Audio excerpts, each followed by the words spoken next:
Good afternoon, everyone.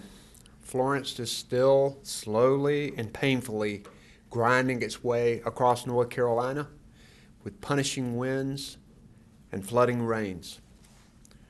Already today, 3 confirmed deaths are attributed to the storm, and several more deaths are under investigation. This loss of life is devastating.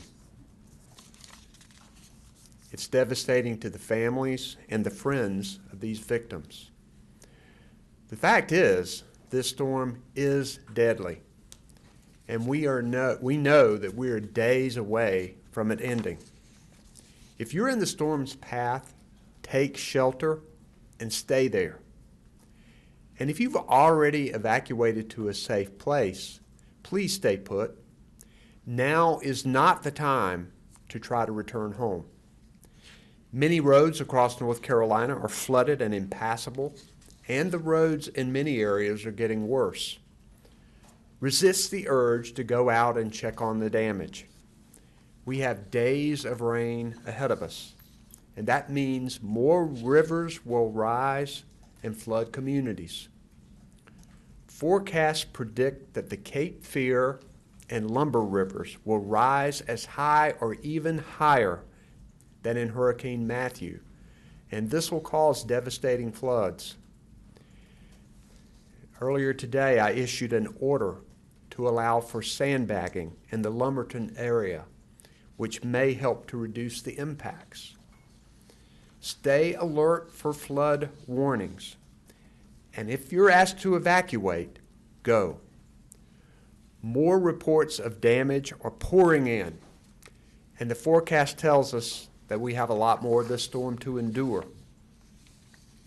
Here are some of the latest updates. Swiftwater rescue teams and other first responders have rescued hundreds of people in New Bern. Teams from local areas, other states, and the Coast Guard are responding to calls for help, and they are conducting searches of the flooded areas. Even as the storm still rages, if people need help, these rescuers are going out there and doing their best to get to them. More flooding will occur in eastern North Carolina, as well as areas from Fayetteville through the Sandhills all the way to Charlotte. Some of these areas have not flooded before. If you live in any of these areas, pay close attention to the flood warnings and be prepared to evacuate quickly. Rains will be starting this weekend in western North Carolina as well, where they could lead to landslides.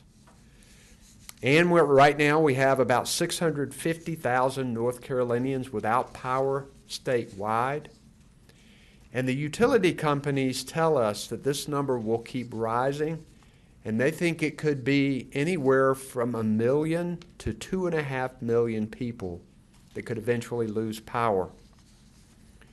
Utilities have brought in crews from other states so that they can restore power as quickly as possible once the weather allows them to do it. And the utilities say the same thing that I said earlier. You can help them by not attempting to return home before you get the all clear. This will allow the thousands of utility workers that are out there risking their lives to restore power more rapidly and safely. We have over 20,000 people in our shelters. We've got about 150 or more. The University of North Carolina at Chapel Hill has agreed to operate a mass shelter on its campus. We already have Wake Forest University that has allowed us to use the Lawrence Joel Veterans Memorial Coliseum in Winston-Salem.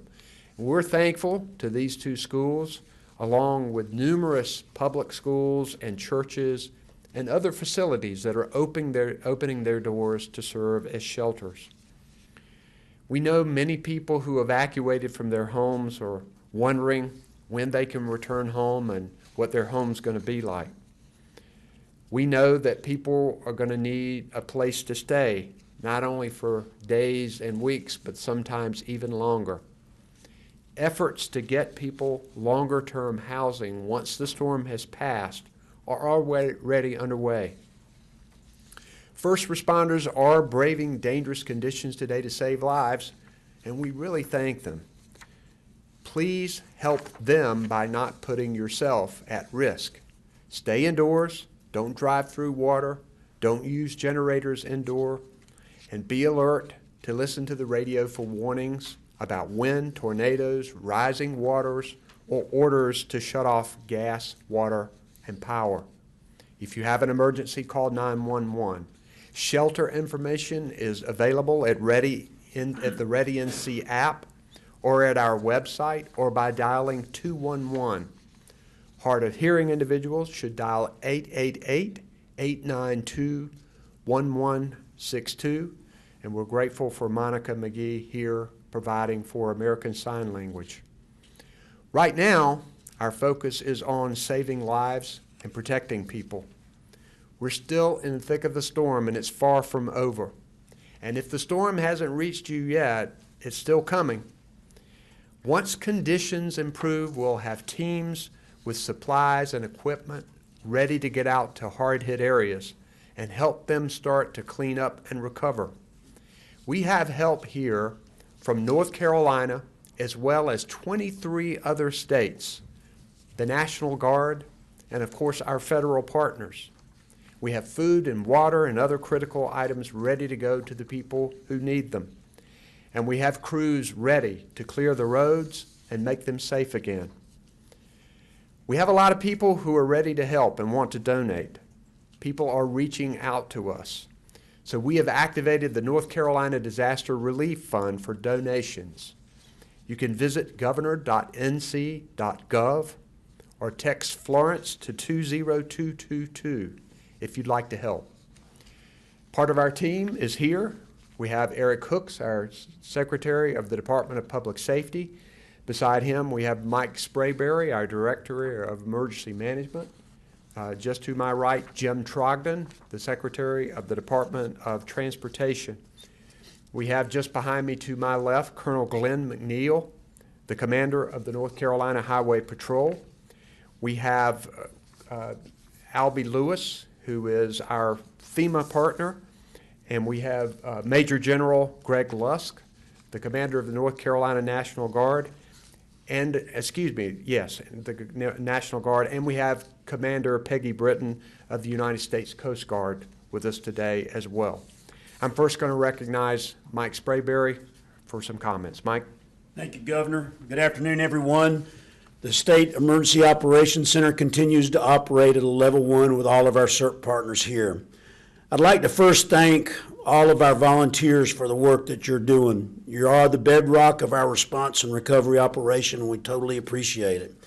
As the Governor was saying, the impacts to the state from Hurricane Florence are significant and will continue to be significant. As the storm moves inland, we'll begin to experience unprecedented flooding. We urge all of our residents to log in to our Flood Inundation Mapping and Alert Network, known as FIMAN, at fiman.nc.gov/FIMAN. That's fiman.nc.gov/FIMAN. You can see what roads and structures will be affected by flooding, and users can sign up to be alerted by this system by text and email when rivers begin to rise. We're currently engaged in search and rescue operations in our coastal counties, and our logistics teams are pushing out commodities as requested. Shelter operations continue to be a top priority, and we thank once again our local partners for stepping up to assist us in sheltering for their fellow North Carolinians from Hurricane Florence. As always, please make sure you follow the guidance of your local officials, as well as staying tuned to your local media to ensure your situational awareness. Thank you so much for your support of your state emergency response team. Thank you, Governor. Secretary Jim Trogdon of the North Carolina Department of Transportation. Thank you, Governor. Today's assessments continue to support that significant impacts were due to storm surge and are focused that we are aware of today in Beaufort County, Carteret County, Craven County, and Pamlico counties, where combined we have 33 primary road locations that are experiencing high water and overwash and 30 secondary road locations. We anticipate additional impacts will be identified over the coming days as winds subside, particularly in Onslow, New Hanover, Pender, Brunswick counties as well. We anticipate we'll be able to get assessments started tomorrow when the wind subsides in those locations, probably in the morning, but no later than noon. Additional reports have come in on trees down in Wayne, Harnett, Robeson, Scotland counties as well, but we see no significant impacts to mobility at this time. And we also have initial reports of flooding starting in upland areas in Wake County, to include US 70, Glenwood Avenue, and NC 50, Creedmoor Road, as well as NC 55 and Apex. So travel conditions will change rapidly over the coming days, so we ask our citizens to visit drivenc.gov before they travel. As wind subsides, DOT crews will get out rapidly and conduct damage assessments, as well as immediately clear debris and trees from the road. We will continue to monitor the rainfalls because we anticipate that our damages will continue to rise over the coming week. Thank you. Colonel Glenn McNeil of the North Carolina Highway Patrol, the commander. Colonel. Thank you, Governor. Good afternoon. We're continually monitoring our roadways as we continue to feel the effects of the heavy rain throughout our state. Several areas east of I-95 have experienced flooding, storm surge, strong winds, causing very dangerous travel conditions. Many roadways in these areas are closed due to standing and rushing water. As the storm continues to move west, we anticipate the number of flooded roadways within the Triangle and Sandhills to increase. Our message is very clear. Do not attempt to travel through standing water or go around road closures and barricades. Only 4 to 6 inches of rushing water can cause a vehicle to be swept away, placing the occupants in harm's way and also placing the first responders who have to respond to save them in harm's way as well. So please heed these warnings. Since midnight, the Highway Patrol has responded to 80 collisions throughout the impacted areas and 164 calls for service. Troopers, our civilian staff, along with our DOT partners, we're working diligently to try to keep people safe along our highways. So please heed these warnings. We're trying to do our very best to keep you safe. Residents are encouraged to stay indoors, stay off the roadways unless absolutely necessary. Our roadway conditions will continue to diminish throughout the state. So please visit drivenc.gov to monitor road closures within your area before you attempt to travel. Thank you, Governor. As the commander was speaking, I think people have done generally a pretty good job, with some exceptions of evacuations. We want to emphasize again, do not go back into these areas right now. You're going to have debris clearing, utility workers, emergency responders, and we really want people to stay put right now. We'll take your questions. President Trump, this is Dwan Hogarth, WTVD. President Trump said he's going to visit the state, I think, early next week to mid next week. Has he reached out to you, and if so, do you plan to accompany him on that trip? Our offices are talking, as we are with all of our federal partners. We're going to want all of the help that we can get. Certainly at the appropriate time, we can arrange that. But right now, we are focused on rescue. We know that into next week, our rivers are going to continue to rise and that there will be more significant flooding. So we're going to need all the help we can get, but right now we're focused on rescue and recovery. Yes, sir. I wonder if, Gary Robertson, AP, I wonder if Mr. Sprayberry could talk about the details of the UNC Chapel Hill shelter, and also if he could talk about the temporary, what happens next after the shelters and what is being done specifically related to temporary housing. Thank you for that. And so UNC Chapel Hill was gracious enough to offer up a center over there. I believe it's a tennis center that we're going to be able to use. And so we're going to be able to shelter several hundred people there. It'll be a large shelter, and that should be tomorrow. We've already had meetings with our federal partners to begin discussing different types of temporary housing solutions. And so we have a number of avenues that are open to us, such as the Transitional Sheltering Assistance Program that we used so heavily during Hurricane Matthew, where we were able to put folks in hotels. But what we want to try to do is to minimize the time that people spend in their shelters that they're in right now. Of course, like the governor said, we don't need them going back into their areas until they're cleared and safe to go. But there are going to be some people where their homes are going to be damaged, so we're going to have to determine a housing solution for them. And to that end, we have already met with, like I said, with our partners to get some things going on, and we're continuing to have those conversations now. I know that you'd announced, this is Zara Hirji from BuzzFeed News. You mentioned that there are 3 confirmed deaths and several more that are under investigation. Can you provide some numbers of how many are under investigation and any details about those? We have the 3 confirmed deaths, but I can't say how many we have under investigation at this time. It's being determined what the cause of death is and whether they are related to the storm. And as soon as those are confirmed, we will make those public. My name's Andy. I'm with the News and Observer. I had a follow-up to that. And Brunswick County officials say that someone died in a shelter there yesterday. And I'm wondering how are death totals determined as caused by the hurricane versus caused by something else? They haven't released information about how this person died or whether it was drug-related, weather-related, anything like that. Can you speak to that? I believe the medical examiner determines that, but Mike, if you wanted to add anything to that. So what will happen is the local medical examiner will determine cause of death. They will coordinate with our Office of State Medical Examiner, and once they confirm the cause of death, they'll let us know here at the state EOC whether or not it's a storm-related fatality, and then we will make that announcement.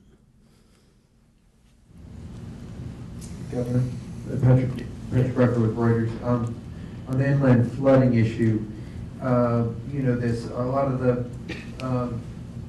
the strength of like infrastructure for waste is based on 100-year floods. Let's say that'll be the benchmark. You talked about like 1,000-year event here. I'm wondering if you're concerned this infrastructure is going to be pushed to its limit, design limit, really. There's no question. We're deeply concerned about the riverine flooding that is going to occur. We've done mapping, strategic mapping, so we know that there's going to be significant flooding in areas where we are expecting it. We're told by the National Weather Service now that as you go across the Sandhills to Charlotte, that there will be some areas that flood that haven't flooded before. So all of the infrastructure here is going to be tested, and we knew this was going to be a big storm, but it is going to be of epic proportions here, the kind of flooding that we're looking at.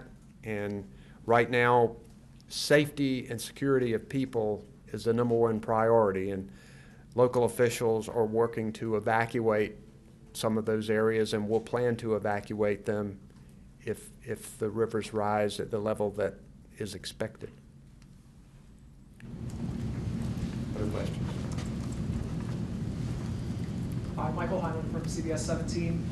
You had mentioned about the Cape Fear and Lumber Rivers expected to rise. I wonder, what's the expectation for the Tar River? And will the communities that were devastated during Hurricane Matthew, are you essentially saying the same thing could happen again?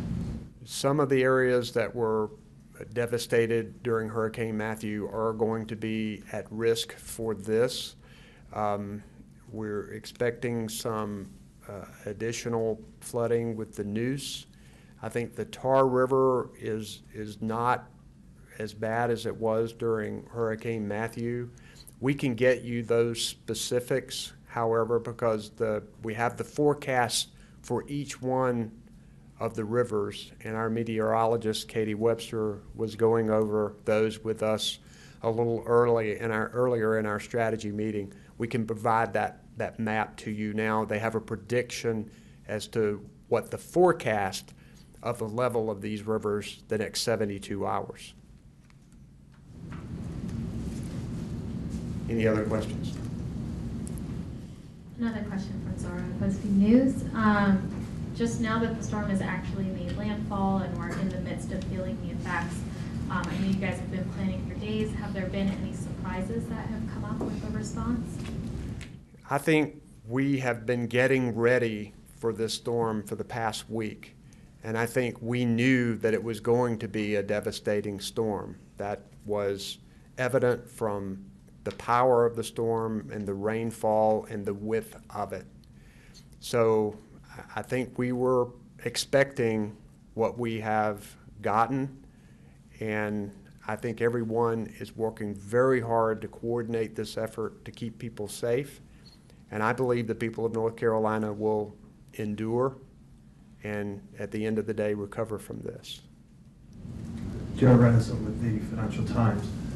You've already said that a number of surrounding states have sort of offered up emergency workers, people like that, and are coordinating with North Carolina in the relief effort.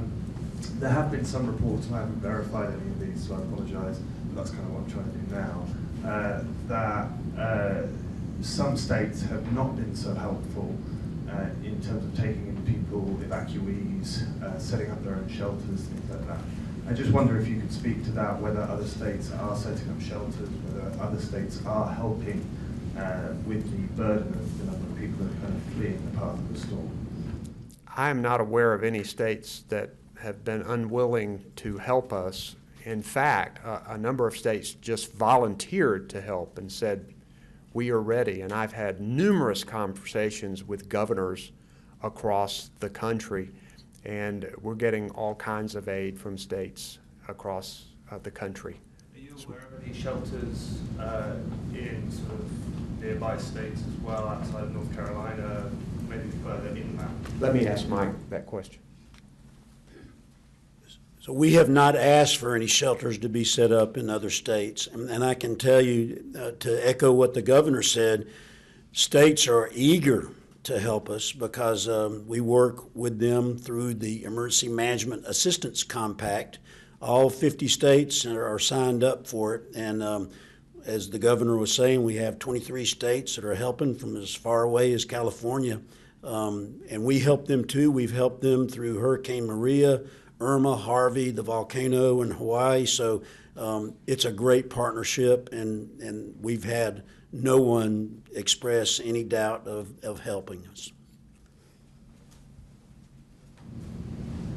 Any more questions? What time tomorrow? We'll get the time tomorrow. We'll do a briefing in the morning at some point. Thank you very much.